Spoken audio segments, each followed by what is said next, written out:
अस्सलामु अलैकुम वरहमतुल्लाहि वबरकातुहू। प्यारे दोस्तों, उम्मीद करता हूँ आप सब अच्छे से होंगे, सेहतमंद होंगे, तंदुरुस्त होंगे। हमारे यूट्यूब चैनल इस्लामी मोहब्बत में आपका फिर से स्वागत है। आपकी खिदमत में फिर से एक नया वीडियो लेकर हाजिर हुआ हूँ। आज का जो वीडियो है, वीडियो का जो टाइटल है, एक बच्चे ने पंडित जी से पूछा कि क्या हम इंसानों की उत्पत्ति बंदरों से हुई है।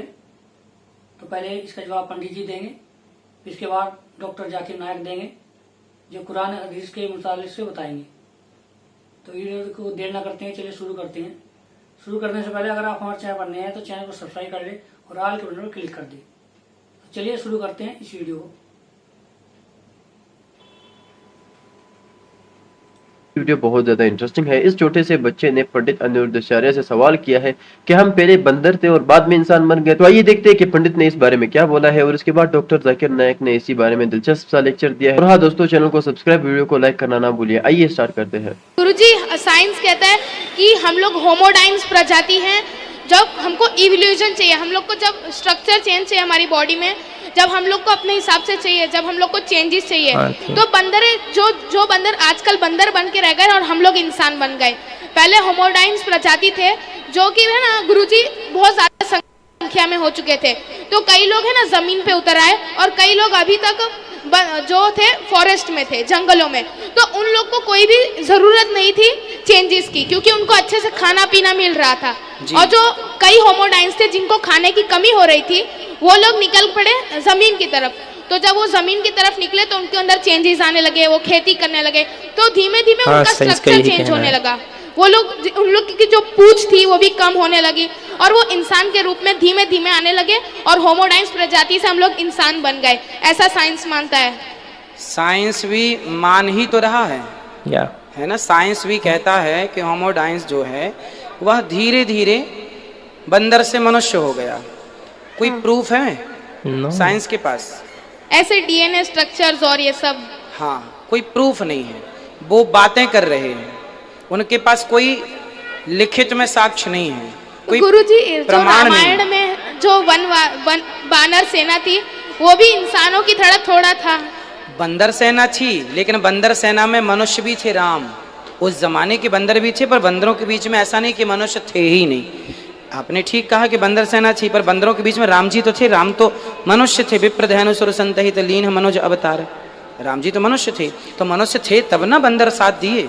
हाँ। तो मनुष्य तो बेटा ऋषियों की संतान है। तो विज्ञान की बातें विज्ञान ही काट रहा है, उसकी थ्योरी को उसकी थ्योरी से ही काट रहा है। लेकिन हमारे वेद पुराण जैसा कह गए हैं उसे आज तक किसी ने नहीं काटा, इसलिए उनके बयान बदल रहे हैं, हमारे बयान नहीं बदलते। तो जो सत्य होता है वो नहीं बदलता। सो गुरुजी, हम लोग पहले बंदर थे, इसके बाद हम लोग ऋषि मुनि से हुए कि ना? हम नेचुरल प्रकृति सबसे पहले हमारे यहाँ उस दिन का प्रमाण है जिस दिन से सृष्टि स्टार्ट हुई, सृष्टि का स्ट्रक्चर तैयार हुआ। सबसे पहले भगवान नारायण की नाभि से कमल उत्पन्न हुआ, फिर ब्रह्मा जी प्रकट हुए, ब्रह्मा जी से मनु और शत्रुपा हुए। मनु की संतान है हम, इसलिए हमें मनुष्य कहते हैं। मनु की 3 बेटियां आकुति, देवहूति, प्रसूति हुई, प्रियव्रत, उत्तानपाद। फिर इनके विवाह होते चले गए ब्रह्मा जी के अन्य पुत्रों से, और वो संतान उनकी, अब जैसे करदम जी की संतान हुई, उनकी बेटियां हुई 9। वो 9 ऋषियों को ब्याही गई।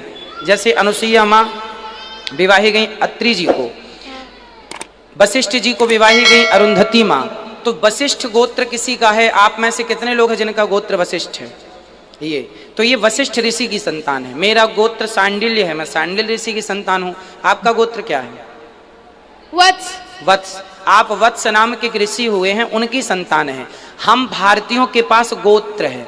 क्यों गोत्र है? क्योंकि हम लिखित में चलते हैं। हमारे यहाँ देखिए आज 2022 चल रहा है। हाँ गुरुजी। ठीक है, पर हम लोग सन को नहीं मानते, संवत को मानते हैं। तो हमारा संवत तो आज 70 पार कर गया और 2022 में दुनिया है। तो लोगों के पास प्रमाण नहीं है उनकी बातें सिद्ध करने के लिए। यहाँ तक कि साइंस के पास भी मोहनजोदड़ो, हड़प्पा संस्कृति से प्राचीन कोई इतिहास नहीं है। वो सिद्ध किस आधार पर करेंगे किसी चीज को, है ना? और इंसान से इंसान ही होता है, बंदर से बंदर ही होता है ना? आप सोचें कि बबूल के पेड़ में कभी आम लग जाए, क्या पॉसिबल है? नो। फिर बंदर से इंसान कैसे पॉसिबल हो सकता है? जो वनवासी में लोग थे जो बात कर सकते थे, सो वो लोग कहाँ गए? आज भी हैं, छत्तीसगढ़ के जंगल में चले जाइए, आज भी वहां पर बिना कपड़ों के रहने वाले लोग, जंगली लोग आपको आज भी मिल जाएंगे, धनुष बाण चलाने वाले। थैंक यू गुरुजी, मेरे प्रश्न का आपने वो सॉल्व कर दिया। कुरान और इस्लाम का क्या कहना है डार्विन्स थ्योरी के बारे में? और डार्विन्स थ्योरी हम जानते हैं कि डार्विन्स थ्योरी में लिखा हुआ है कि हम इंसान बंदरों से आए, और कुरान शरीफ में तो ये लिखा नहीं, कुरान शरीफ में लिखा हुआ है कि हम आदम और हव्वा से पैदा हुए। आप कोई भी किताब पढ़ेंगे सब में लिखा हुआ है थ्योरी ऑफ एवोल्यूशन, कोई भी किताब में ये नहीं लिख रहा फैक्ट ऑफ एवोल्यूशन। मतलब ये थियरी है, ये उनकी थियरी है, हकीकत नहीं है। अगर आप चार्ल्स डार्विन की किताब पढ़ेंगे जिसका नाम है ओरिजिन ऑफ स्पीशीज, उसके अंदर चार्ल्स डार्विन एक शिप में जाते हैं, HMS बीगल, एक आइलैंड पे जाते हैं जिसका नाम है कैलट्रॉपिस, और वहां देखते हैं कि परिंदे अपनी चोंच मार रहे हैं होल के अंदर, और जैसा डेप्थ होल का है उसी तरीके से उनके जो चोंच है वो छोटी और बड़ी हो जाती। तो इसको देख के वो अपनी थ्योरी प्रोपाउंड करते हैं नेचुरल सिलेक्शन की। और चार्ल्स डार्विन खुद जानते थे कि इसके अंदर भी बहुत से गलतियां थी, इसीलिए उन्होंने खत लिखा थॉमस थॉम्पकिन को कि मेरे पास पूरा सबूत नहीं है कि इंसान बंदर से बने, लेकिन क्योंकि मुझे समझाने में आसान होता है एम्ब्रियोलॉजी में, रूडिमेंट्री ऑर्गन्स में, मॉर्फोलॉजी में, इसीलिए मैं कह रहा हूं। और हमें स्कूल में भी पढ़ाया जाता है थियोरी ऑफ एवोल्यूशन, फैक्ट नहीं। और हम लोग स्कूल में जोक करते थे, अगर किसी को भी आपको इंसल्ट करने का है तो हम कहते थे अगर तुम डार्विन के टाइम पे होते थे तो डार्विन की थ्योरी साबित हो जाती थी, मतलब तुम बंदर जैसा दिखते हो। आज जो भी कह रहा है कि हम बंदर से बनाए गए, ये बिल्कुल गलत साबित हो चुका है। आज आप देख रहे हैं अगर हम बंदर से बने, उसकी थियरी है क्या एनिमल्स स्लोली इवॉल्व होते, बदलते जाते, और बंदर से बदलते बदलते इंसान हो गए। आज कहीं भी दुनिया पे आप देखते कोई भी शख्स जो बंदर आदमी के बीच में दिखते, किधर भी, अमेरिका में जाओ, इंग्लैंड में जाओ, किधर भी जाओ, सारी दुनिया में कोई भी आदमी बीच में नजर है आपको? बंदर और आदमी के बीच में नजर है? इससे साबित हो डार्विन थ्योरी तो बिल्कुल गलत साबित हो चुकी है। और कई साइंटिस्ट लोग ने, एल्बर्ट गॉगरी, फ्रैंक सैलिसबरी, बहुत से साइंटिस्ट लोगों ने उस टाइम ही कह दिया था कि डार्विन थ्योरी गलत है।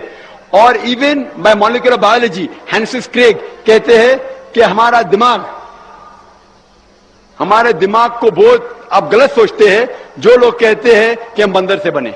तो इसीलिए ये थियरी है आज गलत साबित हो चुकी है, और ये कुरान के भी खिलाफ है। कुरान कहते हैं कि हमने इंसान को एक जोड़े आदम और हवा से बनाया। माशाल्लाह दोस्तों। प्यारे दोस्तों, उम्मीद करता हूँ आपको ये बयान पसंद आया होगा, तो वीडियो को लाइक करें और अपने दोस्तों में, रिश्तेदार में शेयर जरूर करें ताकि उनके अमल में इजाफा हो सके और सवाबेदार हासिल कर सके। और अगर आप हमारे चैनल पर नए हैं तो चैनल को सब्सक्राइब कर लें और आल के बटन पर क्लिक कर दें। तो मिलते हैं अगली वीडियो में। अस्सलाम वालेकुम व रहमतुल्लाहि व बरकातहू।